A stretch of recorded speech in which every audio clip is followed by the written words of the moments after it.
Muy bien, bienvenidos a todos nuevamente a esta propuesta el día de hoy, 25 de marzo. Damos comienzo al encuentro en la tarde de hoy. Quería compartir de qué se trata. Esto es un encuentro del Instituto del CEMA, Centro de Estudios Malvinas Argentina, que busca a través de la formación pequeñas charlas, entrevistas y breves cursillos mantener vivo el legado de Malvinas.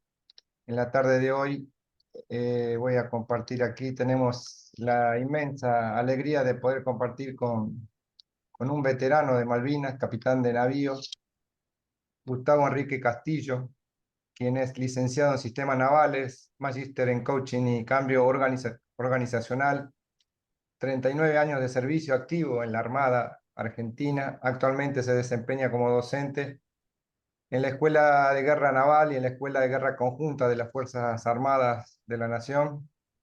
Tiene estudios de alto grado como la maestría en estudios estratégicos en UNDEF, la maestría en coaching y cambio organizacional en la Universidad de Salvador. Es profesor de navegación en aguas polares de la Escuela de Ciencias del Mar, Padara. Está casado con María Lidia Puente, con dos hijos, Martín y Cecilia, así que es un honor compartir contigo, estimado Gustavo. Buenas tardes. ¿Qué tal, Ricardo? Buenas tardes. A ver cómo me escuchan. Perfecto, perfecto, fuerte y claro. Lo Bueno, escuchamos, lo vemos bien, fenómeno. Así que muchas gracias por habernos dado este espacio en su agenda, ajetreada, complicada, pero un currículo tremendo nos acaba de compartir y es un gran honor para nosotros poder compartir unos minutos con usted su experiencia respecto a todo lo que tenga que ver con Malvinas y en particular con el crucero Ara General Belgrano. Así que como es la dinámica de estas charlas, tenemos unos minutos a cargo de quien es el invitado en la tarde de hoy, quedando al final unos 10, 15 minutitos para preguntas, comentarios, contacto directo con Gustavo, quien gentilmente nos acompaña el día de hoy. Así que nuevamente bienvenidos a todos y le damos ya la voz, el micrófono a Gustavo. Muchas gracias, Gustavo. bueno, muy buenas tardes a todo el auditorio. Y aclaro, Ricardo, que no soy magíster en estudios estratégicos, sino que estoy como docente en la maestría de estudios estratégicos. Sí, soy magíster en coaching y cambio organizacional. Bueno, entonces yo proyectaría una PPT, así que me vas a ayudar a compartir pantalla Claro, ahí ya para lo poder. puede hacer. Vamos a ver qué.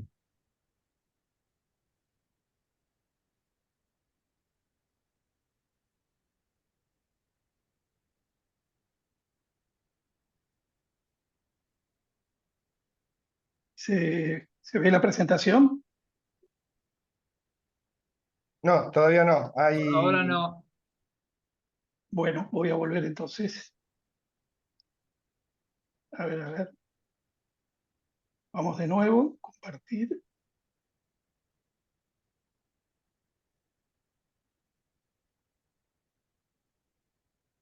Ahí vamos, Ahí, ahí estamos. Perfecto. bueno, perfecto. Bueno, la idea es compartir con ustedes, muy buenas tardes, mis experiencias a bordo del crucero Ara General Belgrano y, bueno, dar testimonio de esa experiencia y, sobre todo, eh, tener la oportunidad de darle voz a los que ya no tienen voz, a los que quedaron a bordo del crucero.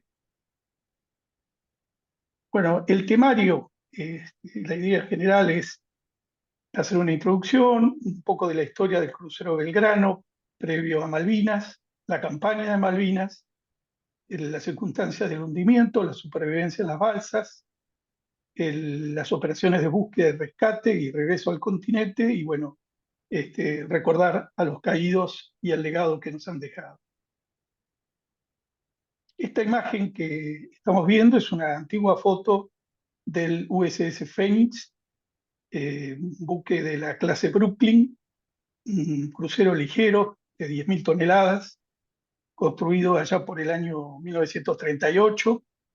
El primero de la clase fue el Brooklyn, haciendo homenaje a la ciudad de Brooklyn, y el Phoenix también a la ciudad de Phoenix. Cada uno de estos cruceros hacía referencia a alguna ciudad de Estados Unidos. A la Argentina llegaron el Phoenix y el Boys, ya renombrados como Crucero Belgrano y 9 de Julio. Previamente habían tenido otra denominación que le fue cambiada después de 1955. El Phoenix participó, estuvo presente en las acciones de combate de Pearl Harbor el 7 de diciembre de 1941, cuando la flota japonesa ataca a la Armada Americana. Ahí en el círculo amarillo, sobre el ángulo derecho superior, está el lugar de fondeo habitual del crucero y logró escapar del ataque navegando entre los buques incendiados y semihundidos. Luego participó en distintas acciones de combate durante la campaña del Pacífico. Acá tenemos imágenes históricas durante los bombardeos de Cape Gloucester en 1943 y imágenes del almirante Kincaid y MacArthur a bordo en 1944. Queda en reserva hasta marzo de 1951 y posteriormente se incorpora a la Armada Argentina el 12 de abril de 1951. Su gemelo el 9 de julio, que fue radiado en 1979. El 9 de julio sufrió incendios en calderas que lo fueron sacando de servicio. Y bueno, casualmente al crucero Belgrano le ocurre algo parecido en el año 82, pero bueno, después lo vamos a detallar. Las características generales del crucero: desplazamiento de 10.000 toneladas, explora 180 metros, prácticamente de 2 cuadras, una manga de casi 19 metros y un calado de 7 metros con 30. Fíjense lo esbelta la línea del crucero, ¿no es cierto? En 180 metros de eslora, la manga es un 10% de la eslora nada más. Un buque realmente esbelto para que diera mucha velocidad y además tuviera gran autonomía. Aquí está detallado el armamento, los cañones de 6 pulgadas, montados sobre torres, tiene una batería de 5 torres de 15 cañones de 6 pulgadas, 8 cañones de 5 pulgadas, en los que tuve el honor de servir, montajes cuádruples de 40 milímetros 2 y después montajes dobles antiaéreos de 40 milímetros, varios más. Acá este número no es correcto. En total eran aproximadamente 8 montajes de cañones de 40 milímetros y 20 montajes de ametralladoras de 20 milímetros distribuidas en ambas bandas del buque. Y 2 lanzadores cuádruples de misiles SICAT en la superestructura de proa en ambas bandas, que después lo vamos a ver. Acá tenemos una imagen del crucero en el dique seco de Puerto Belgrano. Ahí se ve, digamos, personal en cubierta para la maniobra. Bueno, la campaña de Malvinas en 1982. El 16 de diciembre del año 81 nos presentamos los guardiamarinas de la promoción 110, recién recibidos de la fragata Libertad. Nuestro primer destino fue, bueno, entre el crucero Belgrano, el portaaviones, destructores y corbetas. En mi caso particular, junto con otros 13 guardiamarinas, nos presentamos a bordo del crucero General Belgrano. Durante el periodo de verano, diciembre-enero, se realizó una navegación de adiestramiento con cadetes de la Escuela Naval y adiestramiento de toda la tripulación, que pasa por la ciudad de Punta del Este, y en circunstancias de estar fondeados frente a Punta del Este, se produce un incendio en las calderas de vapor sobrecalentado. Incendio que es contenido, pero que causa daños en esas calderas. Calderas de vapor sobrecalentado eran las que producían el vapor seco para la máxima velocidad en las turbinas, para que ese vapor, cuando accionaba con las turbinas, no causaba daño, porque no tenía partículas, digamos, de agua. Era un gas totalmente puro, sin partículas de agua.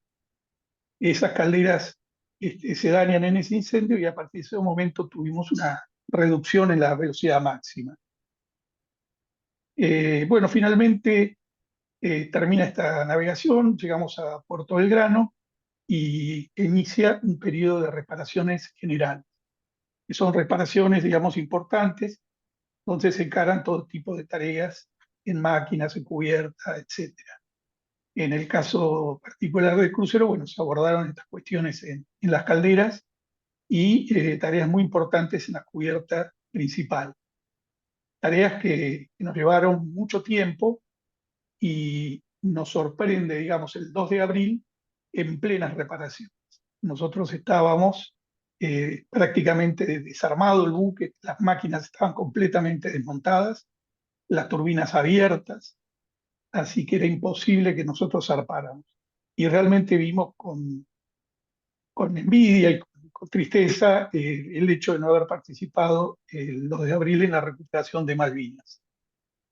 Así que bueno, 15 días más o menos después, el 16 de abril finalmente podemos terminar las reparaciones y zarpar. En nuestra zarpada, bueno, en esa navegación fue una navegación de adiestramiento intensivo, en prácticas de armas, de todo tipo de roles. En la tripulación de 1093 tripulantes hacía falta que todo se ajustara y se afinara en función de que teníamos muchos tripulantes nuevos, recientes. Así que había mucho que trabajar y mucho que practicar. Imaginen que cada tripulante de un buque tiene del orden de 20 en su rol de funciones, tiene 20 roles para distintos tipos de actividades. Así que se practican todos esos roles, que son los roles de seguridad, roles de emergencia, rol de combate, eventualmente el rol de abandono, rol de auxilio al exterior, etcétera, etcétera. Perdón, Gustavo, Bueno, sí, un segundo, se apagó la cámara suya. a ver, ¿no se está viendo la presentación? La presentación, sí, la cámara suya se apagó. Ah, puede ser, ahora después la reactivo. Así, a ver, un segundito para no salir de la presentación. Perdón, ¿eh? A ver qué pudo haber pasado.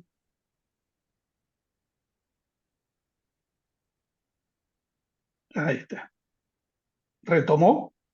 Sí, la cámara sí. Bueno, vuelvo a la presentación entonces. Ahora, Perfecto.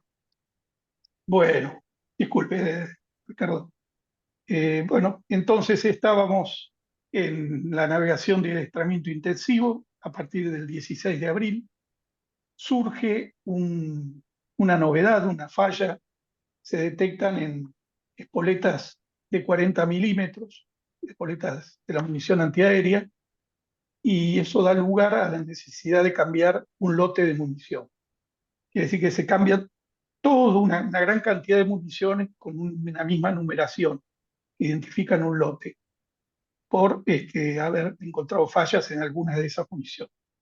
Y esa tarea necesariamente se debía realizar en Ushuaia, que era el lugar más cercano a la zona donde estaba operando el crucero. Así que, bueno, tomamos puerto en Ushuaia el 23 de abril y hacemos combustible, realizamos estas tareas y algunas otras cuestiones de índole personal y finalmente volvemos a zarpar integrando el grupo de batalla sur. Acá tenemos, bueno, en esa navegación de adiestramiento, acá se muestran imágenes de lo que eran las prácticas de artillería de 5 pulgadas. 5 pulgadas era casualmente el sector que yo tenía asignado como responsabilidad. Las divisiones sexta y séptima, las divisiones sexta y séptima y la batería secundaria de cañones de 5 pulgadas y misiles ICAT. ¿eh? Están las dos imágenes, la superior son los cañones, la inferior los misiles SICAC. Y a la derecha un puesto de vigía, de vigilancia para la batería secundaria. ¿Se me ve y se me escucha bien, Ricardo? Sí, todo perfecto, capitán, adelante nomás. Bueno, acá tenemos una imagen típica del crucero amarrado en un muelle de combustible de Ushuaia.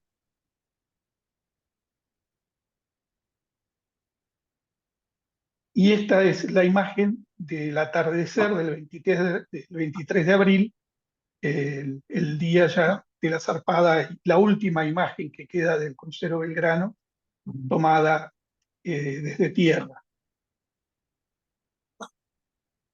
Bueno, y aquí está detallado este grupo de batalla sur, 79.3, por su denominación, constituido por el crucero y los destructores Bullar y Piedrabuena.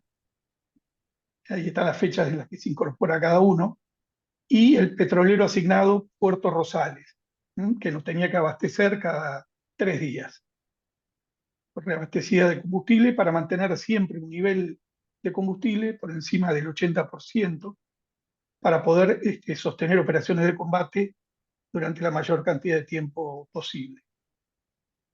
La operación era bastante ardua, la operación, digamos, la maniobra de combustible, que requería una preparación intensiva, un trabajo muy, muy fuerte de parte del personal de mis divisiones. Llevaba varias horas y un trabajo muy, muy esforzado. La operación en sí misma se dividió en dos partes, ¿no es cierto? Las misiones asignadas, en principio, fue permanecer en la zona comprendida entre los meridianos de Isla de los Estados y el Banco Burgut, y una vez que fuimos ya desplegados en acción ofensiva, la interceptación de unidades enemigas para la destrucción o neutralización, actuando en coordinación con el otro grupo de tareas que está allá en el norte, ¿no es cierto? El grupo de tareas principal, que incluía el portaaviones. En el caso nuestro, éramos una barrera para que no salieran unidades averiadas del teatro de operaciones hacia el sudoeste, ni que ingresaran unidades de combate al teatro de operaciones desde el sudoeste. Bueno, acá tenemos una imagen del crucero, donde se pueden observar en el sector de la popa los cañones de 20 milímetros, los cañones de 6 pulgadas, las torres de 6 pulgadas, y se alcanzan a ver sobre la cubierta, está posado el helicóptero Alouette, que se guardaba con esa pluma, con esa grúa que se ve en la popa, se guardaba dentro del hangar, para que tengan una idea. En esta misma imagen podemos observar dos superestructuras donde están en los topes las principales antenas de los radares y en el medio las chimeneas del buque. Esas dos superestructuras contenían cada una el puente de comando, el puente almirante y todos los elementos para el gobierno del buque y el control, la dirección y la conducción del buque. Y estaban replicados también en la superestructura de popa. Estos buques están preparados para recibir mucho daño en su cubierta principal y en sus superestructuras. Y podían mantenerse en combate, sobre todo en combates de superficie contra buques o antiaéreos.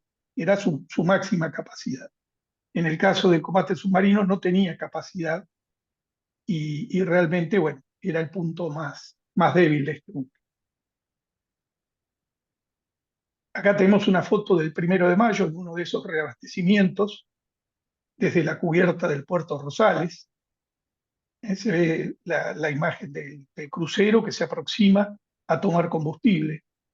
Ahí en ese sector, entre las chimeneas, estábamos agrupados todo el personal de las divisiones sexta y séptima, preparando la maniobra de mangueras y todos los elementos para tomar combustible.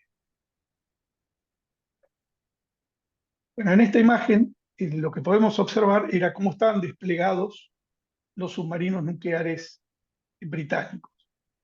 El Splendid, el Spartan y el Conqueror, todos submarinos nucleares, cada uno tenía asignado un cuadrante, un sector.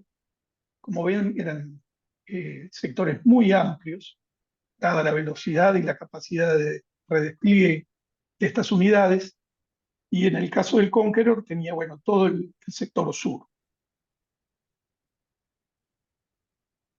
En esta siguiente imagen, en la parte inferior, está desarrollada la secuencia temporal y de distancias y posiciones que fue ocupando el crucero Belgrano con su escolta de destructores y el submarino Conqueror en su aproximación para el lanzamiento. Sobre el lateral derecho de la imagen están todas las unidades británicas que constituían la parte de, digamos, los grupos de tarea de combate de lo que era la Fuerza de Tareas Británica. Al norte se observa el portaaviones 25 de Mayo con su propia escolta.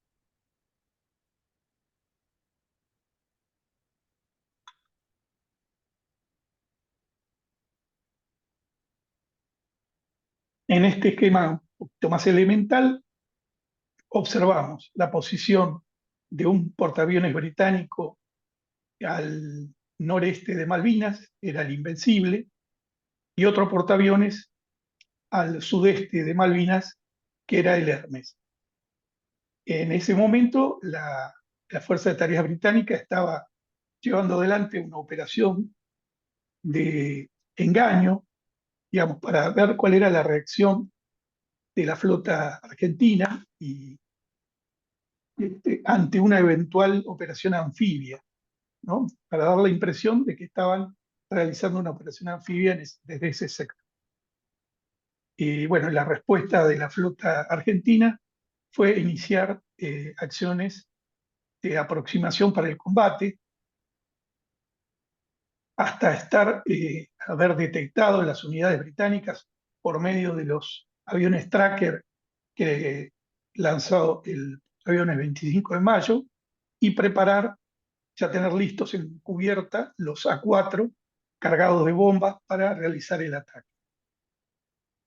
Como en general creo que muchos saben, en ese momento las condiciones de viento fueron totalmente extraordinarias para lo que era esa zona y en ese momento del año, condiciones de viento cero, y eso dificultaba que se pudieran lanzar los aviones debidamente cargados con la máxima dotación de bombas para causar el daño necesario a las unidades británicas. En esas condiciones de viento, el portaaviones, que tenía también limitada su máxima velocidad y su potencia de catapulta, los podía lanzar a los aviones con una mínima dotación de bombas y según, digamos, los cálculos estadísticos que se utilizan y probabilísticos que se utilizan para este tipo de operaciones aeronavales, daba que la probabilidad de daño era mínima sobre las unidades británicas. De 6 aviones prácticamente podían llegar 4 a lanzar, de los cuales 2 podían llegar a impactar con muy pocas bombas. Entonces se analizó la situación y se tomó la decisión de demorar el ataque hasta que mejoraran las condiciones de viento, cosa que ocurre normalmente en pocas horas en esas latitudes. Y realmente ocurrió así, en horas de la tarde ya estaban dadas las condiciones para el ataque. Ocurre que en estas circunstancias, entre la mañana o la madrugada del primero y el mediodía, habían avanzado las negociaciones del acuerdo de cese de hostilidades, del alto el fuego, habían avanzado mucho por intermedio del presidente de Perú y ya estaban comunicándose a ambas naciones que se habían aceptado las condiciones y de hecho llega a ser hecho público a la prensa por el presidente Belaúnde Terry. En el mismo momento, digamos, que se estaba dando a conocer esta situación, desde Londres ya se había tomado la decisión de atacar al Belgrano para romper las negociaciones.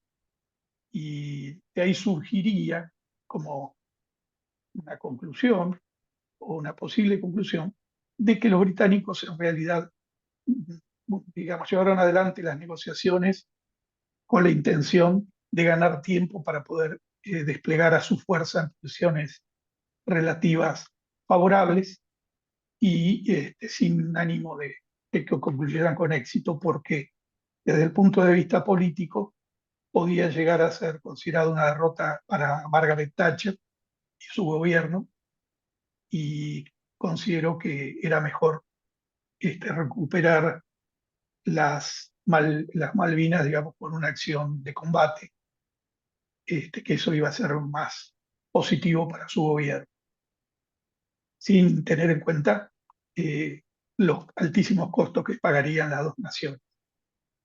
Bueno, de esta imagen entonces también vemos en la parte inferior las posiciones sucesivas del crucero Belgrano y también representado el avance del submarino Conqueror. Fíjense de la ubicación donde estaba el Conqueror, bien alejado al sudeste,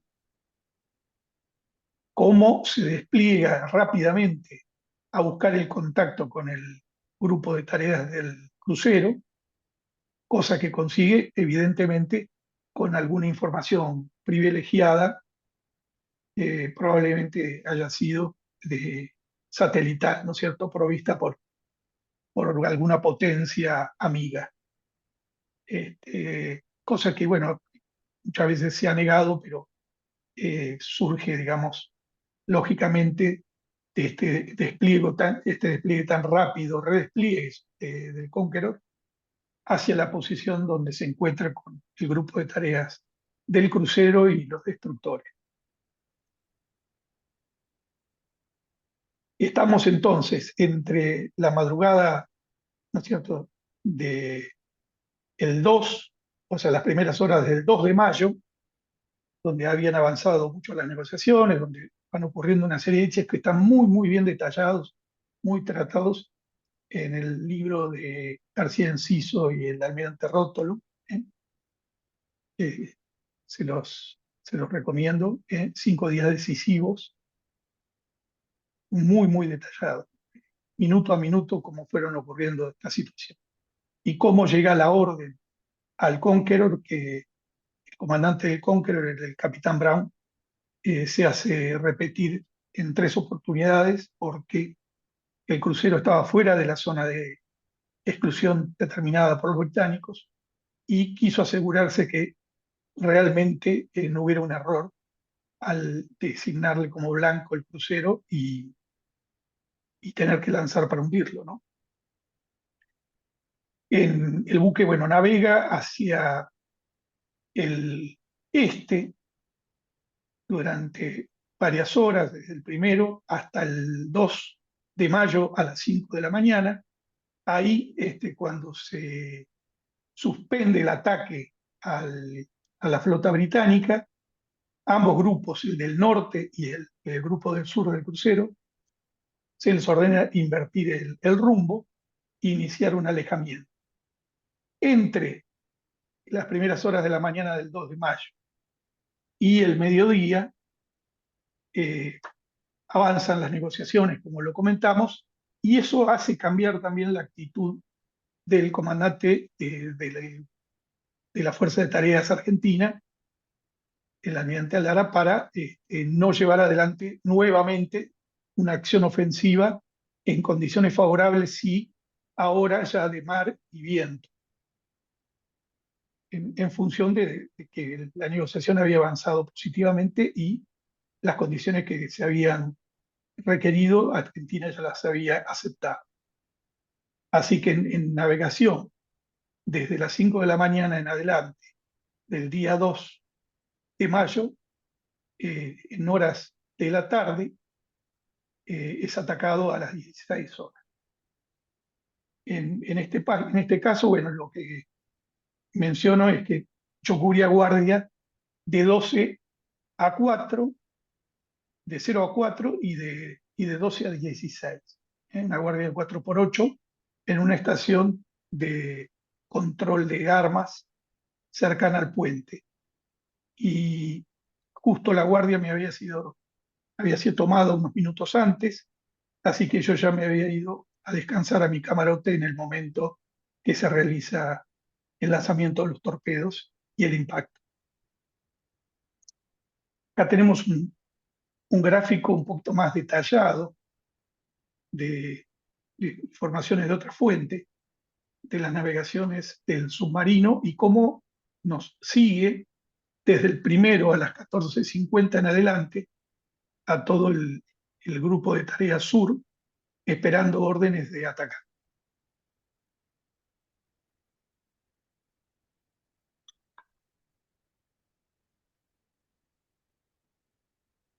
Bueno, esta es una imagen de la época del HMS Conqueror. El armamento eran torpedos marca 8 de corridas rectas de la Segunda Guerra Mundial y torpedos marca 24 Tigerfish, mucho más modernos, pero el comandante consideró que era conveniente atacar al crucero con torpedos de corrida recta para asegurarse la posibilidad de impactar y que causaran un daño suficiente a un buque de semejante porte. El lanzamiento se realiza sobre la banda de babor del crucero, más o menos desde esta posición, digamos, relativa. Se lanza una salva, es un abanico de 3 torpedos. Uno de los torpedos, hacer torpedos, sale desviado por la proa del crucero y va en dirección a los destructores.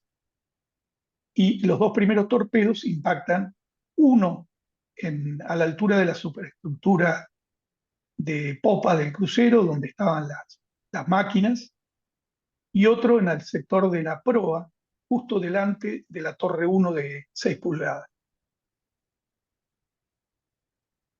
Acá en este gráfico tomado del libro 1093 tripulantes del capitán Héctor Elías Bonzo, está este esquema que explica los daños que se producen en el crucero a raíz del impacto de este primer torpedo. Como podrán ver, el daño total en la máquina de popa, daño prácticamente total en máquina de proa y afectación, digamos, de todo lo que es máquinas auxiliares, generación de energía, propulsión. Y la onda expansiva se dirige hacia arriba, dañando alojamientos de suboficiales y de tropa. Casualmente, los suboficiales y los cabos y conscriptos de mi división sexta y séptima se alojaban en este sector, en eso que se denomina sollado, que son grandes espacios para alojamiento, para dormitorio, y bueno, reciben prácticamente todo el impacto de la onda expansiva, de todos los daños, el impacto del torpedo, y la mayoría fallecen instantáneamente o muy rápido en consecuencia del fuego, de la explosión, de la inundación, etcétera. Este torpedo, este daño fue devastador porque afectó, eh, produjo un rumbo, un orificio, digamos, de grandes dimensiones, del orden de la decena de metros, cosa que generó una inundación muy rápida y una escora inmediata a la banda de babor.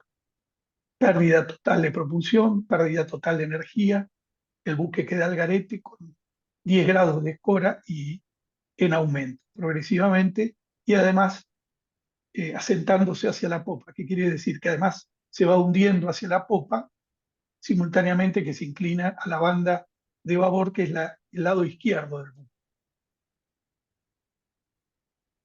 En este otro gráfico, eh, visto como si fuera desde la banda de estribor, o sea, desde la derecha, se recibe el segundo torpedo, que es unos segundos después, muy pocos segundos después del primero, que produce el daño del corte, la pérdida de la proa del buque. Toda la proa se hundió, en casi 20 metros de proa que se hunden, y el borde que está representado con esa línea roja queda todo un borde dentado de chapas desgarradas en la parte que queda adherida al buque.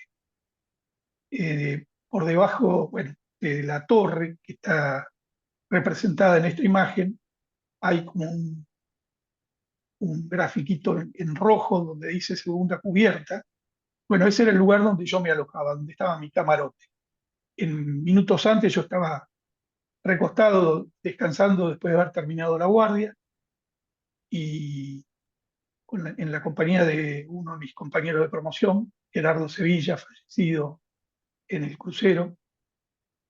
Y bueno, unos segundos o minutos antes del impacto del torpedo, me levanto, me voy a tomar un café a la cámara porque no me podía dormir, entonces preferí ir a conversar a la cámara y dejarlo tranquilo a Gerardo, que le estaba escribiendo una carta a su familia, a su mamá.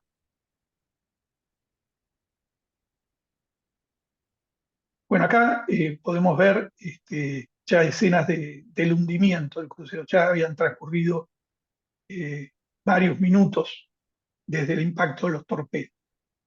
En este momento, no sé si se alcanza a ver, del lado derecho hay una flechita en color rojo que indica aproximadamente dónde se encontraba mi balsa en ese momento.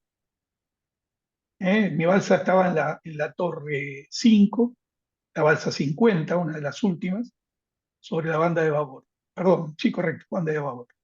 Tenía asignado 20 tripulantes esa balsa y en ese momento ya habíamos logrado inflarla, tirarla al agua, dar la vuelta porque se había tumbado y se había enganchado en el arbotante, que es una estructura metálica que salía del casco. Después se las muestro, que había sufrido daños. Así que bueno, después de luchar bastante con la balsa para poderla poner en condiciones de ser abordada e iniciar la supervivencia, el buque se seguía hundiendo, ¿no? Así que, bueno, la situación era bastante apremiante.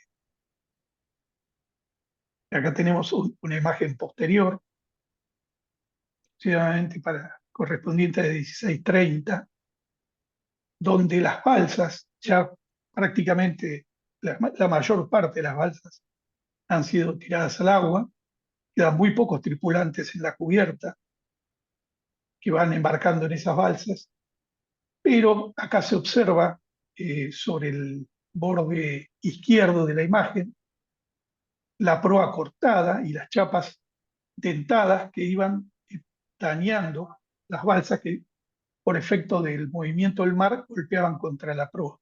Esas balsas se desgarraban, se desinflaban, los tripulantes se tenían que arrojar al mar y nadar hacia otras balsas que, si derivaban en la misma dirección, minutos después también se desgarraban y tenían que repetir esta situación algunos hasta un par de veces, ¿no? Y en cada una de esas oportunidades la energía vital iba mermando por el frío intenso que producía el agua de mar en las circunstancias que se encontraba.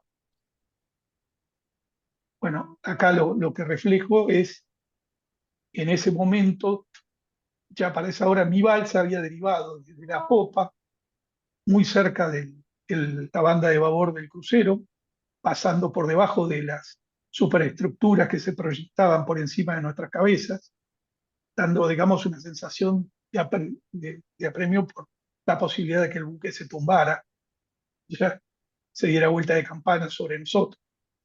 Fuimos derivando y quedamos debajo de la torre 2 de 6 pulgadas, ese cañón que se ve como apuntando hacia el cielo. Quedamos por debajo y prácticamente no nos podíamos mover de ahí. lo que en cierta medida fue una ventaja porque evitó que fuéramos hacia la proa donde estaba el borde dentado, pero a su vez nos iba aprisionando contra el buque, viendo cómo no nos podíamos despegar. Acá se ve la imagen, bueno, desde una balsa. Las fotos estas fueron tomadas por el teniente Swoot, ya fallecido, no en el hundimiento, sino años posteriores, que tuvo, digamos, eh, tuvo la posibilidad de tomar estas imágenes que quedaron como las últimas imágenes históricas de este episodio. Tuvo la entereza para poder sacar estas imágenes. Ahí, como pueden ver, el techo de una balsa, donde indica la cantidad de personas que tenía asignada. A medida que transcurre el tiempo, se ve como la popa se hunde cada vez más, ¿no? Y inicialmente el buque se escora mucho. Acá hay dos imágenes de dos personas paradas en la proa. Se atribuye a que son el comandante y el suboficial Barrio Nuevo, los últimos tripulantes en abandonar el buque. Hay toda una historia, digamos, el comandante no deseaba, digamos, abandonar el buque, quería correr la suerte de su buque, y el suboficial Barrio Nuevo, con quien habían de alguna manera transcurrido sus carreras muy cercanos, los dos artilleros, insiste, y ante la negativa del comandante, él mismo le dice que se va a quedar con él. Y eso, bueno, impulsa al comandante a abandonar el buque y dirigirse a una balsa. Ya cerca de las 5 de la tarde se ve el buque prácticamente tumbado sobre la banda de babor. Todas las balsas ya se han alejado, y cuando parecía que finalmente se iba a dar vuelta de campana, milagrosamente, digamos, se hunde de popa y se adriza un poco, se endereza y finalmente se va hundiendo lentamente de popa. Y en ese lugar donde está marcada una flechita roja es posiblemente mi balsa, muy cerca de la proa en el momento del hundimiento, que alcanzo a ver cómo se va desapareciendo el buque, y miro fijamente el puente de comando donde había una frase que decía irse a pique antes de que rendiera el pabellón. Y veo desaparecer el puente y toda la proa del buque, y de pronto el mar en silencio, como único testigo de este episodio. Bueno, a partir de aquí voy a tratar de ir rápido, por cuestiones de tiempo. Comienza la supervivencia en las balsas. En esta imagen lo vemos al vicealmirante González, Álvaro González Loncien, en su balsa. Bueno, estamos hablando de las 5 de la tarde, aproximadamente. A partir de las 5, 5 y media, 6 de la tarde ya era prácticamente de noche, oscuro, y aproximadamente a las 20 comenzó a haber un temporal que cada vez fue más fuerte. Y bueno, busqué una imagen de internet que más o menos reflejara lo que veíamos nosotros, pero realmente era mucho peor lo que veíamos porque estábamos desde una perspectiva mucho más baja, ¿no es cierto?, del nivel del mar. La noche negra cerrada y las balsas atadas unas a otras como un tren, tuvieron que cortar las ligaduras porque si no se rompían, se iban desgarrando. Así que quedamos cada uno a su suerte para poder salvar la integridad de las balsas y salvar nuestras vidas, ¿no? En mi caso, era el más antiguo a cargo de la balsa 50, y en ese momento, yo todavía no lo sabía, tenía 22 integrantes de la balsa. Al principio, digamos, al comienzo del abandono y a raíz de embarcar a todos los que se habían quedado hasta último momento luchando contra el incendio y la inundación, habíamos embarcado un número mucho mayor de gente, y tomando gente que quedaba en el agua a raíz del hundimiento, bueno, de sus balsas, ¿no? De la desaparición de sus balsas, eh, seguimos embarcando gente en la balsa y llegamos a ser 40 en la balsa en algún momento. Cuando el buque se hunde, aparece una balsa en forma automática, en la superficie muy cerca, así que quien me acompañaba en la balsa en ese momento era el guardiamarina Belikov, que había embarcado unos minutos antes, porque se había quedado sin balsa. Él había permanecido a bordo haciendo las señales correspondientes a los buques de la escolta, y cuando llegó a cubierta, bueno, la balsa de él ya no estaba, así que embarcó en mi balsa. Cuando aparece esta otra balsa, él se va con 18 integrantes de la balsa y yo me quedo con 22. Y así transcurrimos, bueno, la noche, cada uno en su balsa y cada una de todas las balsas sobrellevando la tempestad, que fue realmente el momento más duro de toda la supervivencia. Al día siguiente, cuando mejoran las condiciones del mar y se inician las operaciones de búsqueda, que eran imposibles durante la noche y durante la tempestad, los dos destructores que nos acompañaban, más el aviso Burruchaga, inician una línea de frente, barriendo la zona por donde se suponía que podían estar las balsas que habían derivado durante toda la noche. Fíjense que derivamos durante la noche 100 kilómetros desde el lugar original del hundimiento.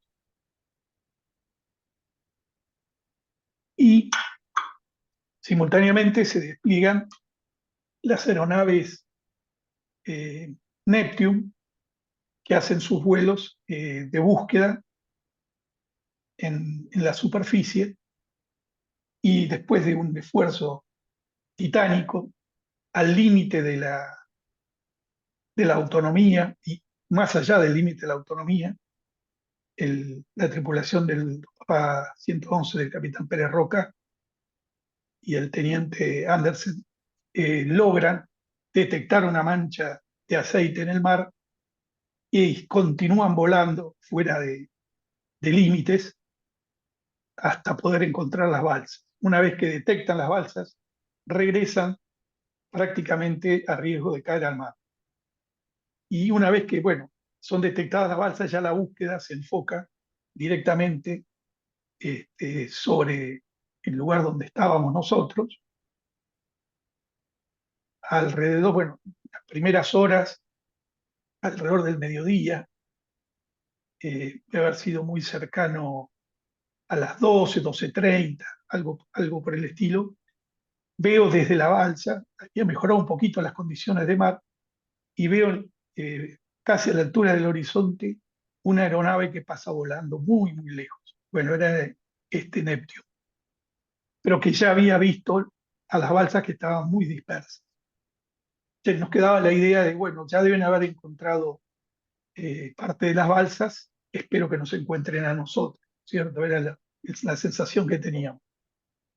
Con posterioridad, alrededor de una hora después, pasa otro Neptune, ya más cerca, y finalmente un Fokker F-28 que nos sobrevuela y mueve las alas, indicando que nos había visto en particular, ¿no es cierto?, a nosotros, cosa que nos dio mucha alegría y mucho ánimo. Bueno, acá tenemos otro gráfico de horarios y distancias derivadas de las balsas, etc. Bueno, acá tenemos una imagen de las unidades aeronavales que participaron en la búsqueda y sus heroicas tripulaciones, y las unidades navales que también participaron en la búsqueda y en el rescate, ¿no es cierto?, porque fueron los que realmente sacaron del agua a los tripulantes. Se dieron situaciones diversas. En el caso del Uyar, por un problema de máquinas al haber engullido la aspiración de agua de mar para enfriar condensadores, una balsa desinflada perdió la capacidad de navegar a baja velocidad y detenerse por el peligro de que se apagaran sus calderas, y tuvo que mantener la navegación a una velocidad que no permitía que continuara rescatando tripulantes. Por eso, en relación a los otros buques, pudo rescatar menos cantidad de tripulantes, pero hizo un esfuerzo denodado para identificar, ubicar a las balsas y ir dándole la posición a los buques que tenían la capacidad de recuperar. Bueno, esto es una imagen tomada desde uno de los buques, como se veían las balsas ya cuando estaban muy cerca, ¿no? Pero eran un puntito escondido detrás de las olas y a la distancia, digamos, la soledad infinita. Bueno, vamos a ver ahora un poco de lo que fue el rescate en sí mismo y el regreso al continente. Tenemos imágenes varias de las balsas que eran rescatadas. La mayoría de estas imágenes fueron tomadas por el almirante Enrique Germán Martínez, en aquel entonces teniente de navío, jefe de operaciones del destructor Piedrabuena, desde la cubierta de los destructores, cómo maniobraban para detenerse al costado de las balsas sin llevarlas por delante y lanzar los cabos de vida para poder tomar a los tripulantes y llevarlos a cubierta, ¿no es cierto? Con seguridad.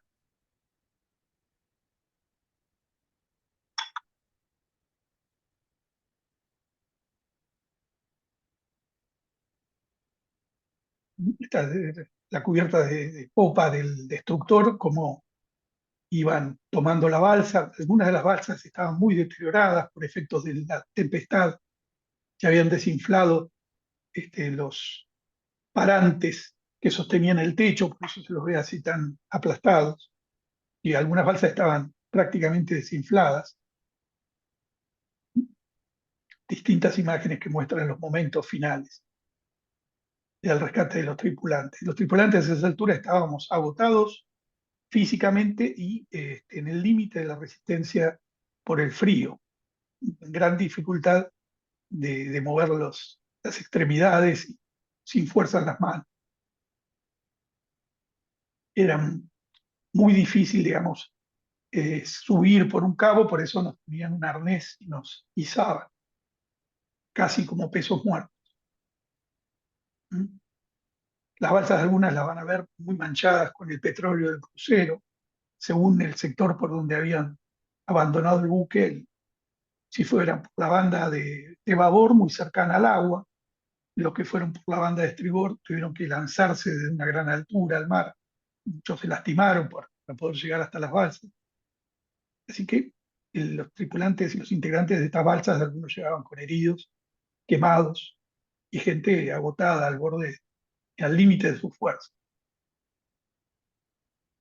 Acá se ve a dos tripulantes de una de las balsas. Esta es una de esas balsas que estaban totalmente dañadas, fíjense, prácticamente semi hundida, la parte derecha de la balsa desaparecida, es el doble de eso una balsa. Y así que los pocos tripulantes que quedaban se pasaban del sector inflado, la otra parte se había dañado y se había desinflado. Así que muchos de ellos llegaron prácticamente en el límite de la supervivencia y algunos no lo lograron. Bueno, acá lo que pueden ver es lo que se llamaba el vale de cantina, ¿no es cierto? Era como un pago adelantado que se hacía a la cantina y la cantina era como una especie de kiosco que había en el crucero, que atendían dos civiles y que nos permitía comprarnos un alfajor, una Coca-Cola a la tarde, tener un momento de esparcimiento. Con los años, en el año 94, 95, fui destinado a la corbeta Parker. Mi comandante era el capitán Enrique Germán Martínez, quien había tomado las fotos desde el Piedrabuena y se había guardado, como recuerdo, algunos elementos que habíamos dejado tirados nosotros, los sobrevivientes del crucero, rescatados por el Piedrabuena. Un día me llama y me dice, fíjese esto. Y dice, ¿es suyo? Sí, es mío. Ahí, bueno, muy borrada, porque estaba hecho con lapicera Sheffer de tinta azul lavable, decía Guardia Marina Castillo, ¿no? Así que me quedó ese recuerdo que me lo entregó de lo que fue, digamos, el rescate, porque estos elementos quedaron a bordo del destructor. Bueno, acá he tomado de un trabajo excelente que hizo el capitán de navío Rafael Rey Álvarez en una revista del Boletín del Centro Naval, número 842, en enero-abril del 2016, que hace una síntesis de lo que fue esta operación de rescate que fue histórica, en circunstancias, podríamos decir, más o menos similares. En diciembre de 1914 se produce una batalla ahí en Malvinas entre una escuadra alemana y una escuadra británica, y a consecuencia de ello mueren casi todas las tripulaciones de los buques alemanes hundidos, porque cuando eran rescatados ya habían muerto de frío, la mayoría. Creo que hubo alrededor de 150 sobrevivientes de varios miles de tripulantes. Así que se produce, digamos, una situación completamente inversa, ¿no es cierto? De 1093 tripulantes, 272 se calcula que fallecen a raíz de las explosiones a bordo del crucero, y un número muy inferior, fíjense, 28 desaparecidos en el mar, o sea, durante el periodo de la supervivencia en el mar en las balsas, a raíz de la tempestad, y 23 que debido a heridas, hipotermia, luego del abandono también fallecen. El resto, 770 sobrevivientes, con esta distribución que está representada acá en el gráfico, y ustedes la pueden ver, ¿no es cierto? 63% abandonó las balsas sin heridas, 37% con heridas, 3% tuvieron que ser asistidos en camillas, ¿eh? Y en los grados de conocimiento y preparación que tenían cada uno para el abandono y cómo llegó cada uno a sus balsas. En mi balsa, afortunadamente, los tripulantes más veteranos aparecieron cada uno con una manta, esa que la llamábamos manta patria, una manta de paño muy, muy abrigada, y eso posiblemente nos salvó la vida a todos los tripulantes de la balsa. En mi caso, yo había desembarcado en camisa y corbata porque me había acostado a descansar, y cuando me voy a tomar el café en la cámara, guardia marina inexperto, joven guardia marina inexperto, de ese lugar directamente me fui al puesto de combate. Así que del puesto de combate, cuando se ordena abandono, me fui de camisa y corbata a mi balsa y así quedé. Bueno, 72% abandona el buque cumpliendo el procedimiento normal, o sea, que era dirigirse a las balsas con la mano siempre la derecha hacia el mar, en sentido antihorario, buscando cada uno sus balsas para evitar llevarse por delante, tener inconvenientes. 12% nadó entre 5 y 50 metros para ir de una balsa a otra o del buque a la balsa, pero la mayoría pudieron abordar las balsas normalmente. Bueno, acá tenemos representado la posición estimada del hundimiento del crucero Belgrano, en función de los elementos que se contaba en aquel entonces. Esta posición es donde se rinden actualmente los honores militares, por ser una tumba de guerra, ¿no? Esto es para que lo sepan todos aquellos que navegan por esa zona. Con el tiempo se crea la ley 27.037, Sistema Nacional de Áreas Marinas Protegidas.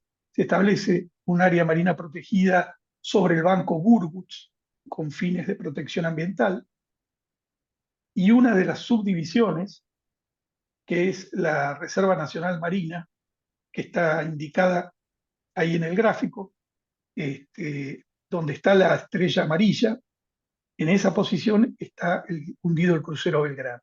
Así que el crucero Belgrano, como de acuerdo a la ley nacional 25.546, se declara al lugar del hundimiento como lugar histórico nacional y tumba de guerra. Le corresponden una serie de consideraciones para no alterar el lugar y respetar el eterno descanso de quienes han quedado a bordo custodiando la soberanía argentina. Bueno, y aquí tenemos una tabla indicativa del resultado de los rescates, ¿no? Fíjense el aviso Burruchaga, un buque de 65 metros de eslora, que tuve el honor de comandar muchos años después en la campaña antártica de verano 1998-1999. En 1982, ese buque rescató a 363 sobrevivientes, un buque de 65 tripulantes y a dos cuerpos fallecidos. Se imaginan que para poder asistir a tantos sobrevivientes, con ropa seca, se entregó todo lo que tenía. Primero la ropa, después las mantas, las sábanas, las toallas, los manteles, las cortinas. Hicieron hasta lo imposible. Y acá, digamos, rescato una frase célebre del capitán Vázquez, después llegó a ser vicealmirante Vázquez, cuando le preguntan, ¿hasta cuándo vamos a seguir rescatando balsas? Y la respuesta fue, hasta la última balsa. Bueno, un buque Arabay Paraíso, 70 sobrevivientes, 18 fallecidos, llega un poco después, es el buque que más permanece en la búsqueda y tiene el ingrato deber de rescatar los cuerpos fallecidos. Uno de ellos era el guardiamarina Sevilla, mi compañero, que muere de frío en su balsa. El destructor Bouchard, el que les contaba que tuvo ese problema de máquinas, solamente pudo rescatar a 64 sobrevivientes, pero hizo un esfuerzo extraordinario. El destructor Piedrabuena, 273 tripulantes rescatados, ahí fui rescatado yo, ahí estuvimos un poco más cómodos por un buque más grande, y un pesquero que pudo rescatar a 3 cuerpos y los transfirió en el mar para poder completar el total, digamos, de los 23 fallecidos que fueron rescatados y cuyos cuerpos pudieron tener sepultura en distintos lugares del país. En el caso de Gerardo Sevilla, fue sepultado en La Chacarita, en el Panteón Naval, y bueno, tuve la oportunidad de asistir a su funeral. Y acá está una tabla representativa de, bueno, el total de bajas argentinas durante el conflicto. En las distribuciones se puede ver que el crucero es prácticamente el 50% del total de la. Y ahora, bueno, quisiera hacerles un homenaje a los tripulantes caídos en el crucero Belgrano.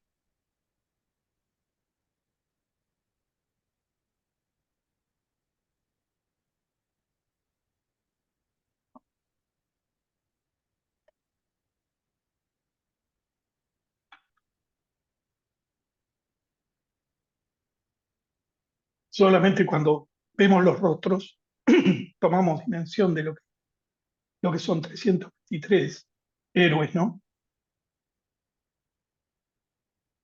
Y su comandante, el capitán de navío, don Héctor Elías Bonzo, que fue comandante hasta el día de su muerte, porque siguió liderando a la tripulación del crucero a través de la Asociación Amigos del Crucero General Belgrano, apoyando a las familias, emplazando monumentos a lo largo de todo el país, en cada provincia y pueblo en el que hubiera un tripulante del crucero fallecido.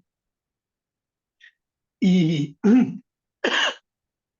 fallece el 22 de abril del 2009, regresando a su casa a la noche de la última reunión de la Asociación de Amigos del Crucero.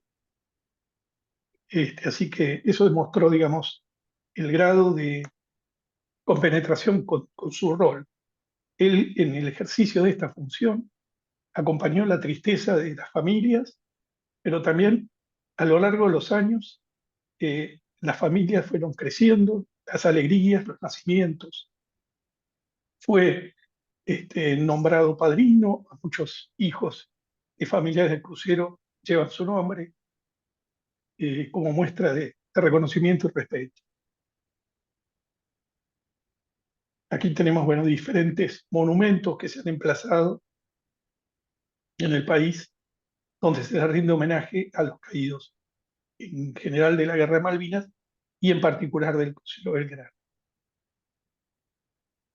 Como legado, bueno, el amor a la patria, la fortaleza espiritual y física necesaria para el ejercicio de nuestra profesión y enfrentar estas situaciones límites, la camaradería como pilar para poder sobrellevar situaciones extremas, sabiendo que un camarada jamás va a abandonar a otro en el mar, el profesionalismo para enfrentar a un enemigo tan poderoso con medios que en alguna medida ya eran bastante obsoletos, pero que aún contaban y tenían capacidades militares importantes. Por eso fue hundido el crucero Belgrano. Y finalmente, y quizás una de las cosas más importantes, es rendirle homenaje eterno a esos 323 héroes que están custodiando el territorio nacional desde su lugar de guardia a bordo del crucero Belgrano. Bueno, hoy acá tenemos una serie de imágenes del crucero Belgrano, mientras si quieren ya me pueden ir formulando si hay alguna pregunta para ir finalizando cuando lo indique Ricardo. Muy bien, muy agradecido, estimado capitán. Un orgullo haber compartido estos momentos con usted, un orgullo inmenso como argentino. Así que seguramente serán muchas las preguntas, pero bueno, habiendo pasado un tiempo prudente también, vamos a hacer cortitas. Les pido a los presentes si alguien tiene alguna pregunta que sea concreta, cortita, de manera de no extendernos también. Una primera pregunta, estimado capitán, en el chat ahí nos pone Guido, pregunta ¿qué significa recorrido en caliente del submarino? Y el recorrido en caliente, bueno, es una forma de la jerga, decir, una vez que ya tuvo contacto, ya sea visual o sonar, sobre el buque blanco. ¿Mm? Cuando uno ya ha detectado y empieza a tomar distancias y marcaciones, o sea, lo puede ubicar con precisión, se dice persecución en caliente. Es una forma, digamos, de la jerga, ¿no? Está bien. Una pregunta más y pasamos a los que levantan la mano. Pregunta Ricardo. Quisiera preguntar si el crucero o sus buques escolta tenían alguna medida de defensa o de la presencia de los submarinos, ¿no? Los buques escolta al crucero. Bueno, a ver, el crucero era un buque que no tenía capacidades antisubmarinas. Fue concebido como un buque de superficie para escoltar a buques acorazados, a buques de mayor porte, o realizar operaciones de larga distancia, o sea, cruceros de larga distancia, por su gran autonomía y su capacidad de defensa antiaérea y antisuperficie. Pero no había sido concebido como un buque antisubmarino. La única capacidad extremadamente limitada que tenía era que portábamos un helicóptero Alouette que podía llevar torpedos antisubmarinos, pero carecíamos de los elementos para poder detectar a los submarinos, los sonares que los tenían los destructores. Pero estos sonares tampoco tenían una gran capacidad, eran buques ya muy viejos, cercanos a la Segunda Guerra Mundial, y bueno, tenía muchas limitaciones en su capacidad de detección, que si bien iban realizando búsquedas, el submarino nuclear con su velocidad pudo evadir y pudo aproximarse por un sector donde esto le permitió lanzar sus torpedos fuera del alcance de los sonares de los destructores. O sea, las capacidades eran extremadamente limitadas. Era, había que tener, digamos, realmente mucha suerte, poder detectar al submarino y poder intentar lanzar el helicóptero con torpedos sobre esa detección sin que el submarino se diera cuenta y pusiera máxima velocidad en alejamiento. Piensen que el submarino nuclear tenía más o menos la misma velocidad que un torpedo, con lo cual era muy difícil acertarle en el caso de haberlo podido detectar. Y muy, muy difícil poder detectar. Muy bien. Santos tiene la mano levantada y luego Juan Carlos. Bueno, Santos, bueno, buenas noches. Gustavo, realmente te felicito por tu entereza, valor. Yo también viví, pero viví en forma parcial en el buque Bahía Paraíso, con una parte, como dijiste vos, de sobreviviente o náufrago del crucero Belgrano. Realmente el valor, yo lo rescaté a Giorgio Franzoni y fueron 5 balsas que vinieron con vidas. Y a mí me cuesta, digamos, cuando doy la exposición, relatar, digamos, esa acción, porque ver, digamos, a ustedes que sobrellevaron, se sobrepusieron, digamos, a esta inesperada, digamos, supervivencia, con viento, frío, y eran 22, como decimos, o 20, o 24, o 25, realmente a mí me llena de orgullo el valor que tuvieron ustedes, porque el mar es el peor enemigo para cualquier combatiente. Así como vos mostraste las fotos, esas olas, y nosotros veíamos también esas balsas que se perdían y agradecía, digamos, a los, como dijiste, a los tripulantes de los dos aviones que identificaban esa balsa. Bueno, realmente orgulloso, te felicito, porque sé que es muy difícil más contar una situación eh, muy inesperada y difícil que vos viviste. Te felicito, bravo Zulú, y bueno, y buenos vientos como marino. Bueno, Fernando, yo te agradezco y te agradezco especialmente a vos o en tu nombre a todos los tripulantes de los buques que participaron en el rescate. No hay, no es suficiente, digamos, o no hay que perder ninguna oportunidad para agradecerles el esfuerzo que realizaron. Fue extraordinario en cuanto a coraje y en cuanto a horas de trabajo y exigencia en condiciones extremas. A sus comandantes y tripulaciones de cada uno de estos buques, ¿no? Del destructor Bullard, el destructor Piedrabuena, el aviso Burruchaga y el buque Polar Bahía Paraíso. A cada uno, al capitán Bárcena, al capitán Grassi, el capitán, entonces capitán Vázquez, almirante Vázquez, y el capitán Trombetta, el comandante del Bahía Paraíso. García, García, García, perdón, García, el comandante del Bahía Paraíso. Trombetta era el comandante del grupo de tarea, ¿correcto?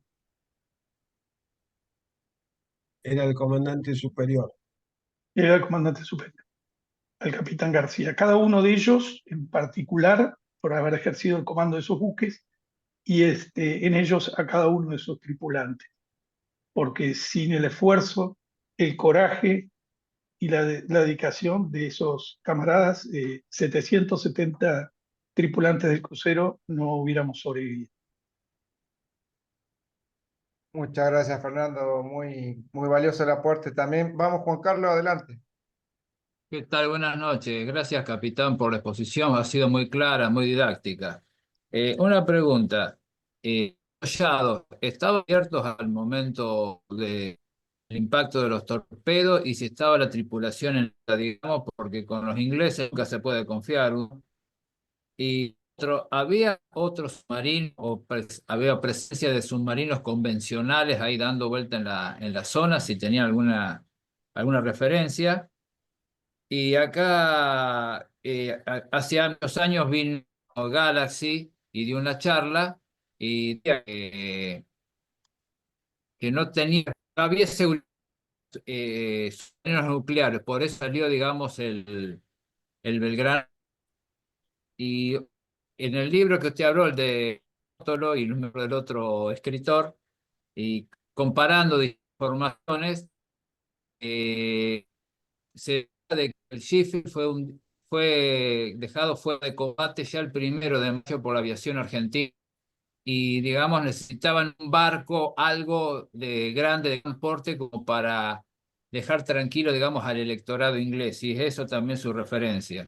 Y también una referencia aparte, la cantidad de de malas personas argentinas que estafaron a muchos angustiados por a su hijo, decía, yo está su hijo, qué sé yo, sacaron dinero con información falsa. Generalmente a muchos muchachos que perdieron la vida en la balsa que era de Torlachi y Sisto Faján, que le dio un pedazo de estructura arriba. Es nada más, Titán, ya le di bastante, me parece. Mira, discúlpame, no llegué porque se interrumpió un poco el audio. No llegué a interpretar si me hiciste alguna pregunta en particular o era un comentario. Pregunta, ¿abierta la tripulación de alerta? Nuevamente, no te escucho la pregunta, perdón. No sé si Ricardo la Así, escuchás vos. Se corta, Juan Carlos. Si puedes escribirla ahí en el chat, te la leo y le Listo. preguntamos al capitán. perdón, No, pero sale no, muy no, no pasa entrecortado y nada, no logro capitán. interpretarlo. Muchos mensajes están llegando y un orgullo de todos escucharlo en esta tarde. Ha sido gloriosa tarde de escucharlo a usted y tener acá su compañía, ¿no? Tantos detalles. Así que ahí aguardamos la pregunta de Juan Carlos y se la leo.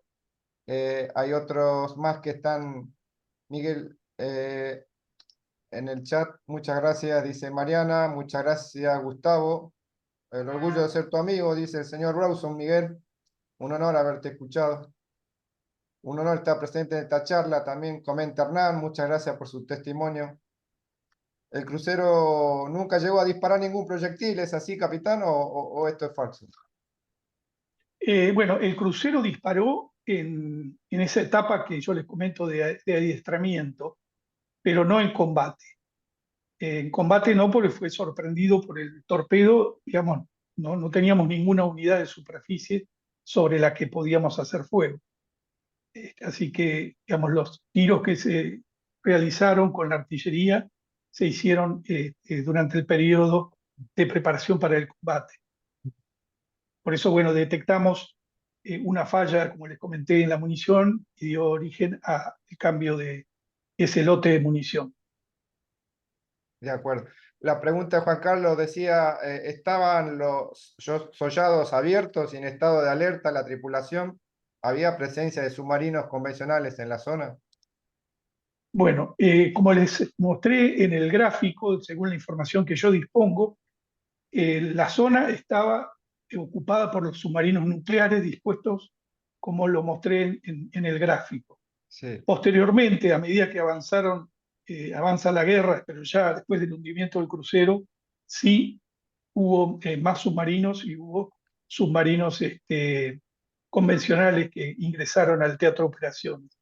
Esa imagen no la preparé porque me aboqué exclusivamente a lo que respecta al Belgrano. Pero más adelante, en la guerra, digamos, de Malvinas, sí llegaron a haber varios submarinos, por lo menos 2 submarinos convencionales más. Pero en el momento, digamos, del ataque al Belgrano, los submarinos que estaban dispuestos eran estos que mencioné. Esos 2 submarinos que estaban al norte, Spartan y Splendid, lo que buscaban era tomar contacto con el portaaviones para poder hundir al portaaviones, que era el blanco de mayor interés. Y en el sector donde había menos interés, que era justo donde estaba el crucero, estaba el Conqueror.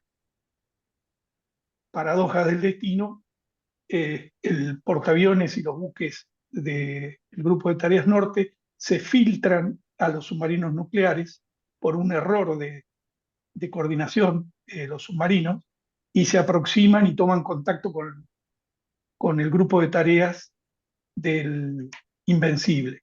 O sea que dio lugar a un posible encuentro de combate entre el portaaviones argentino y el portaaviones británico a raíz de una coordinación, digamos, una especie de falta de solapamiento adecuado entre las áreas de los submarinos, que es interesante y está desarrollado en el libro que les mencioné de García Enciso y Rótol, en 5 días decisivo.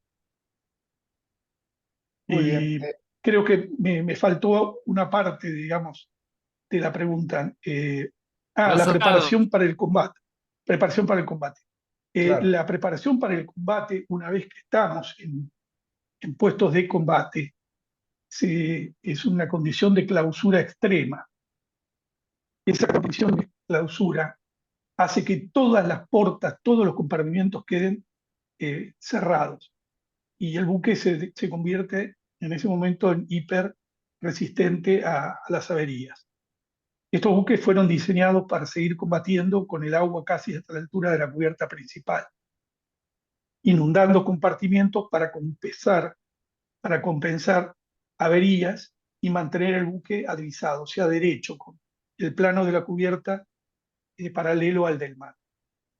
En el momento del ataque, esa condición de combate había sido flexibilizada para poder salir, porque habíamos estado toda la noche en condiciones de combate, para poder moverse de los puestos de combate a los puestos de descanso y a los lugares de comida, etcétera, etcétera.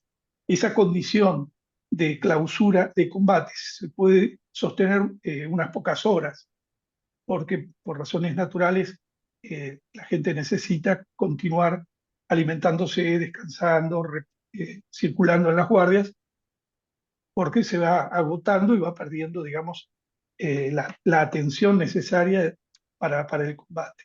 En el momento del ataque del submarino había la posibilidad de acceder y salir y entrar a los hollados y a los distintos lugares del buque, pero no por la puerta completa. Es una tapa, digamos, de más o menos 2 metros de largo por 1 de ancho, sino que esas tapas se cerraban y quedaba un tambucho de 50 centímetros de diámetro para entrar y salir. Eso hacía que hubiera una posibilidad de circular limitada para, por un lado, proteger un poco la estanqueidad del buque, pero también permitir el movimiento de personas. Si hubieran estado totalmente abiertos, el buque, en vez de haber durado 1 hora en superficie, se hubiera hundido en 15 minutos, 10 minutos. Bien. Era lo que se llama una solución de compromiso entre las condiciones de estabilidad y de estanqueidad y la de posibilidad de moverse dentro del buque. Eso permitió que muchos tripulantes salieran con vida, circularan para poder llegar a cubierta. Muy bien, muchas gracias. Leo un mensaje del señor Mario Pavetti. gracias, capitán. Evidentemente, como dijo Gustavo, el grado de preparación de todos los tripulantes hizo que hubiese tantos sobrevivientes. Este testimonio es para mí de extrema emoción y poder relatarlo sin quebrarse da muestra de su entereza. Dios le dé consuelo a los caídos. Nos escribe Mario Pavetti. Muchas gracias, Mario. Sí, muy, muy, muy cierto. El nivel de adiestramiento en un buque de guerra normalmente se realizan todos los días prácticas en todos los roles que les mencioné al principio de la exposición, ¿no es cierto? Hay como una secuencia lógica que comienza con el rol de combate, se ocupan los puestos de combate, toda la tripulación ocupa un rol de combate, 1093 tripulantes, cada uno en su lugar. Luego se van cambiando los roles, se va generando o simulando una avería, entonces los grupos de lucha contra el incendio, control de averías, van haciendo sus prácticas.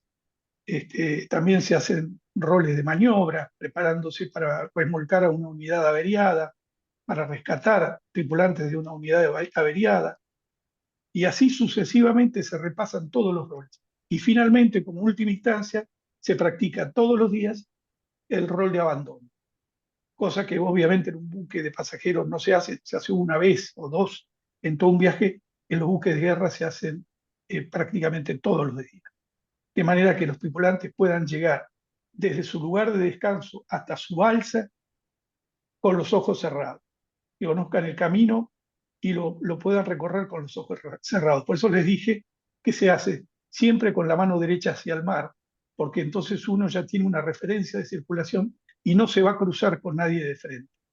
Eso le garantiza poder transitar el buque herido, incapacitado, hasta poder llegar cada uno a su balsa. Y sabe cuánto tiempo le va a llevar porque lo practican de día y de noche. Así que el adiestramiento en ese sentido era máximo.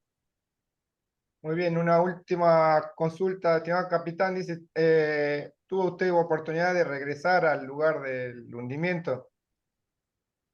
Bueno, sí, he navegado por esa zona en oportunidades de ir a la Antártida con los años.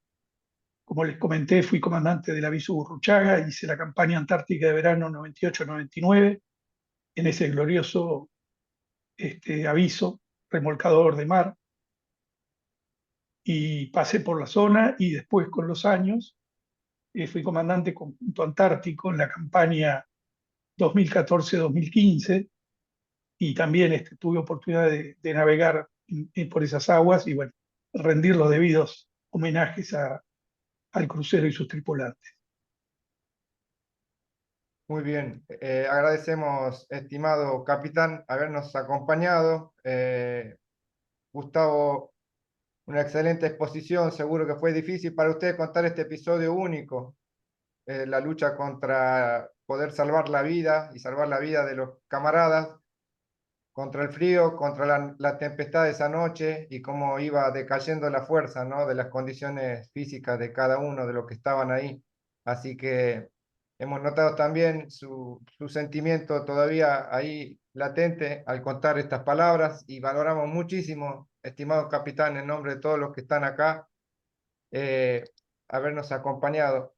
Una última pregunta por ahí, Daniel Lanfrachi. Adelante. Sí, Adelante, sí. Daniel. Buenas noches, capitán. Excelente la charla. Felicitaciones por ello.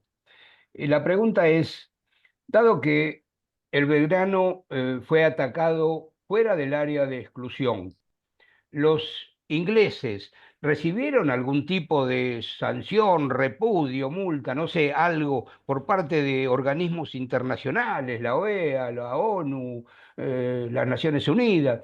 No sé, ¿alguien repudió o castigó de alguna forma a los ingleses por su accionar? Bueno, Daniel, el hundimiento del crucero Belgrano no constituye un crimen de guerra. Si hubiera sido un buque de pasajeros, sí, hubiera sido un crimen de guerra, pero era un buque militar con tripulación militar en operaciones de combate. No son víctimas, son combatientes que cayeron en cumplimiento del deber. Hecho esta aclaración y no habiendo ningún tipo de demanda que haya prosperado, que haya dado origen a alguna condena internacional, queda librado a la interpretación y al juicio, ¿no es cierto?, de diferentes personas, si es un hecho criticable o no.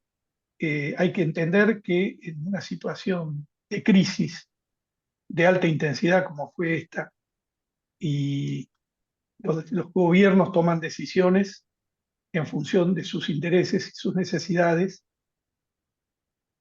y la consecuencia del hundimiento del crucero Belgrano fue la escalada del conflicto. Un conflicto que en tres oportunidades, y dicho en palabras del comandante de la Fuerza de Tareas Británica, el almirante Woodward, en tres oportunidades estuvieron a punto de perder el conflicto. Y en palabras de varios de los comandantes que participaron en la Guerra de Malvinas por el lado británico, que hacen una dura crítica al gobierno de Margaret Thatcher por haber elegido ese camino, que era un camino de conveniencia política para el gobierno de ella, para sostenerse en el poder por graves problemas políticos y económicos que tenía, que le costó la vida también a muchos británicos. y muchos de ellos entienden que se tomó un riesgo demasiado alto y un costo demasiado elevado para atender la conveniencia política de un gobierno. Así que bueno, creo que la crítica que se ha hecho a lo largo de la historia a partir del conflicto de Malvinas podría ir en ese sentido, pero no como un crimen de guerra, porque nosotros entendemos que no lo fue. Si Muchas nosotros gracias, hubiéramos señor. tenido, aclaro y amplío, si bien estábamos fuera de la zona de exclusión, veníamos de haber realizado pocas horas antes una incursión con intención hostil, y si hubiéramos nosotros tenido la oportunidad, no dude que hubiéramos hecho lo posible para hundir al buque inglés.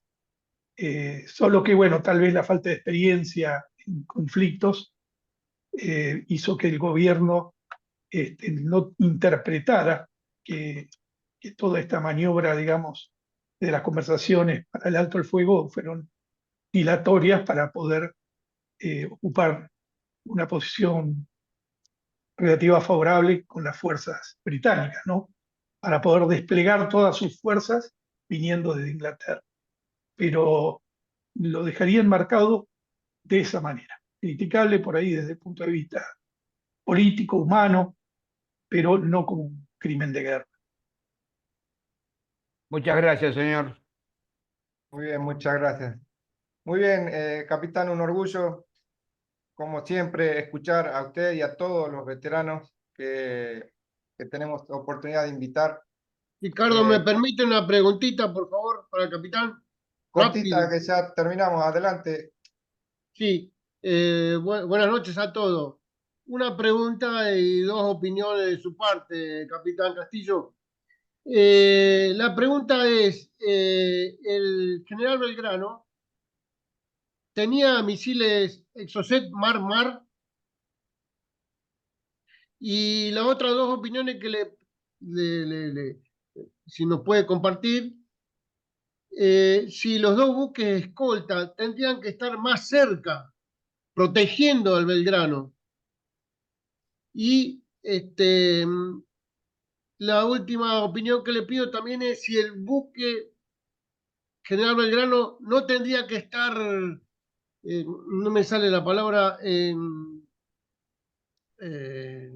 estacionado en las islas, en algún lugar, para mejor aprovechamiento del mismo.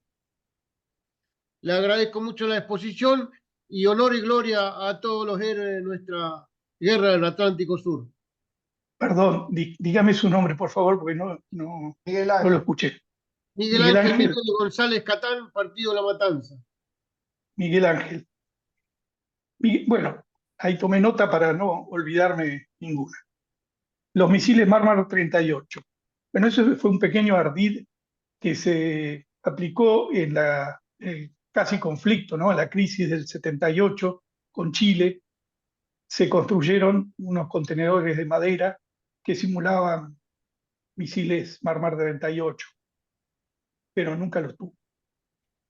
Por eso quedó en el conocimiento general la idea de que el crucero tenía misiles Marmar 38, nunca los tuvo. Era para crearle una falsa, digamos, capacidad militar en el conflicto con Chile, y bueno, si de alguna manera eso le daba, digamos, un poder relativo adicional, pero nunca lo. En relación a la ubicación del crucero en el teatro de operaciones y las posiciones relativas de los escoltas. Bueno, esto fue un tema de discusión en el momento del planeamiento previo al despliegue de los buques. Hubo posiciones encontradas. Yo era guardia marina en ese entonces y no participé de esas discusiones, pero sí recuerdo que había diferencias de criterio, ¿cierto? Con los años, La mi mesa propia ahí. opinión, mi propia experiencia, me indican que no estábamos en el lugar más indicado para las características de este buque. Este buque hubiera sido realmente un clavo en el zapato si hubiera estado en la zona de Malvinas, protegido con las islas y las múltiples islas que contiene el archipiélago Malvinas, y hubiera obligado no a submarinos, sino a unidades de superficie y sobre todo a unidades aéreas para atacar al crucero, porque en aguas someras entre las islas hubiera sido imposible ser atacado por un submarino. Y le hubiéramos brindado el apoyo de artillería a las unidades en tierra, pero seguramente los británicos hubieran volcado todas sus capacidades militares para dejar fuera de combate, destruir al crucero en algún momento del conflicto. Pero bueno, yo creo que hubiéramos hecho un aporte significativo si hubiéramos estado en Malvinas. Respecto a la posición relativa de las escoltas al momento del ataque, bueno, es discutible porque seguramente si hubieran estado más cerca, hubiera habido alguna probabilidad mayor de detección, pero realmente para las características del submarino era casi, les diría, mínima, muy cercana a la nula capacidad de detección antisubmarina y sobre todo de un ataque al submarino. Si hubieran estado más cerca, sí, hubiera sido mejor en el sentido inclusive de por ahí darse cuenta de que el buque había sido torpedeado. Los destructores tardaron bastante en darse cuenta que el crucero había sido torpedeado y recién se dan cuenta de la gravedad cuando ven que el buque queda al garete sin propulsión, pero se dan cuenta por los radares, no por las comunicaciones, porque al perder energía eléctrica el buque no pudo comunicar su situación. Si hubieran estado más cerca, posiblemente eso se hubiera salvado. Pero bueno, se atendían otras consideraciones en ese momento, otro tipo de alertas que había de posibles ataques. Y bueno, cuando la sábana es chica, siempre va a haber, por algún lado, algo va a quedar descubierto, ¿no? Pero sobre todo yo me inclinaría sí, por ahí un aprendizaje respecto del aprovechamiento del buque, del crucero, en la zona de Malvinas. Y si hubiéramos estado unas millas más al norte, dentro o por encima del Banco Burgos, ustedes saben que el Banco Burgos es una isla sumergida. Hay documentales muy interesantes que exponen cómo funciona esta isla sumergida como una reserva biológica muy importante. Como las profundidades no superan los 40 metros, un submarino nuclear en esas condiciones no hubiera podido operar. Pero, como estábamos negociando la posibilidad de un acuerdo de alto el fuego muy avanzado, las autoridades evitaron que el buque ingresara dentro de la zona de exclusión y pudiera ocupar esta posición relativa favorable dentro de lo que era, digamos, el Banco Burgos en ese momento, o haber sido preposicionado en el medio de las Malvinas, ¿no es cierto? Muy bien, No sé, Miguel Ángel, si respondí todas las inquietudes. Creo que sí. muy bien, muchas gracias. Una última pregunta por el horario, Guido Mastronardi. Hola, sí, bueno, una sola pregunta. Muchas gracias, capitán, por la charla. Bueno, por mi edad no viví la guerra de Malvinas, pero a través de todas estas charlas uno se va informando. Y bueno, era preguntarle si tiene redes sociales, si tiene algún mail, algo donde se pueda uno poner en contacto con usted. Eso nada Sí, más. LinkedIn, Facebook, pero no soy este, muy, no estoy muy trabajando sobre las redes. LinkedIn, Facebook y, y bueno, por ahí se pueden comunicar y si no a través de Ricardo, que él tiene mi punto de contacto de WhatsApp. Claro, claro, está bien, está bien. Con gusto los voy a atender. Bueno, muchísimas gracias. Aprendí un montón de cosas que no sabía. Bueno, me alegro. Muchísimas gracias, Horacio, por participar. ¿Puedo hacer la última pregunta? Adelante, Horacio. Guido, Hola por Gustavo, buenas noches. Excelente tu exposición, realmente emocionante. Una sola pregunta. Horacio, ¿cómo estás? Bien, bien, gracias. Horacio es un amigo, así que seguro la claro, pregunta. claro. Bueno, quería saber simplemente a qué profundidad se encuentra el navío. ¿Lo han tres mil detectado? quinientos metros. ¿Cuánto? 3.500 metros de profundidad. Ok, Está en una fosa. en una Si fosa, ¿no? voy a volver rápidamente a la exposición para que vean un poquito, que se representen, ¿no es cierto?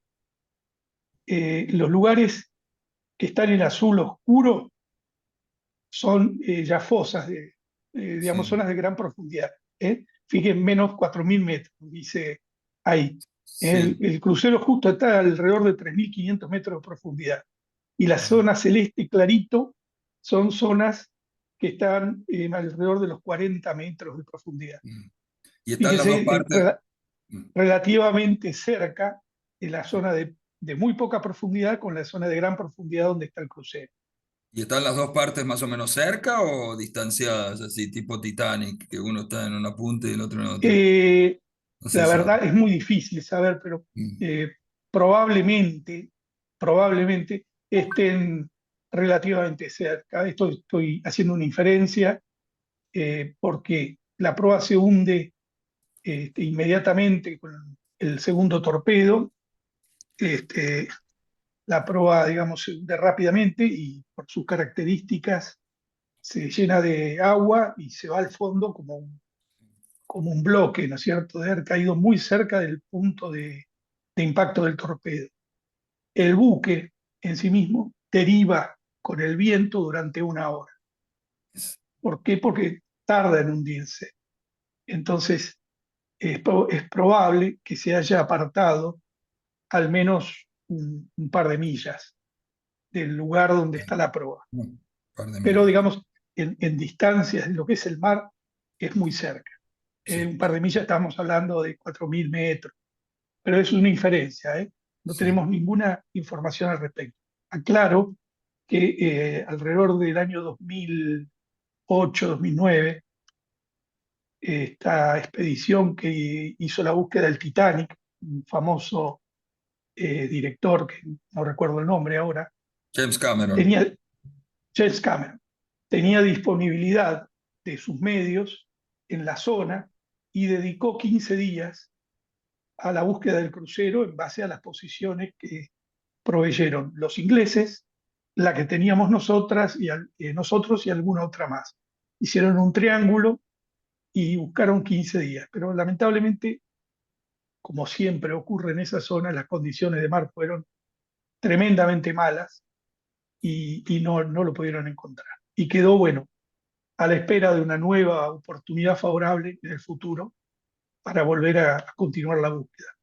Lo bueno es que las búsquedas, digamos, eh, una búsqueda es buscar un objeto hasta encontrarlo o verificar su ausencia. Entonces, donde se buscó y no estaba, es más probable que no se encuentre. Futuras búsquedas pueden partir a partir de los lugares que no fueron barridos. Muy bien, muchísimas gracias, Gustavo. Un fuerte abrazo, ¿eh? Hasta prontito. Un abrazo muy Chao, grande, chao. Horacio. Muy bien, estamos llegando ahí al final, estimado Gustavo. Muchísimas gracias por haber compartido tanta riqueza, tanto valor, tanto honor desde su experiencia de vida y de tantos que dejaron la vida ahí y aquellos que pudieron salvar. Tuvimos hace unos días atrás la charla del Bahía Paraíso, que también contó detalles de la operación de salvamento, así que se van atando ahí los conceptos y siendo bastante claro. Un aviso parroquial justamente por esto de compartir a los testimonios de los veteranos. Es importante aquellos que deseen poder sumarse a nuestro próximo cursillo que dará comienzo en unos días más, todos los miércoles de abril, compartir así una tarde, una hora aproximadamente, escuchando testimonios de distintos veteranos de guerra de las tres armas de nuestro ejército, Fuerza Aérea y Armada, en el igual tenor que recién compartió estimado capitán Gustavo Castillo. Así que nuevamente muchísimas gracias. Dejo ahí el saludo final de todos los asistentes y nuevamente ojalá podamos tenerlo en un futuro nuevamente con nosotros, capitán. Un gran abrazo y viva la patria. Viva la Viva. Un gran patria y un abrazo, aplauso. Ricardo. Buenas noches, Viva la viva la patria. patria. Gracias, Gracias, buenas capitán. Nos noches. vemos. Chau, chau. Buenas noches.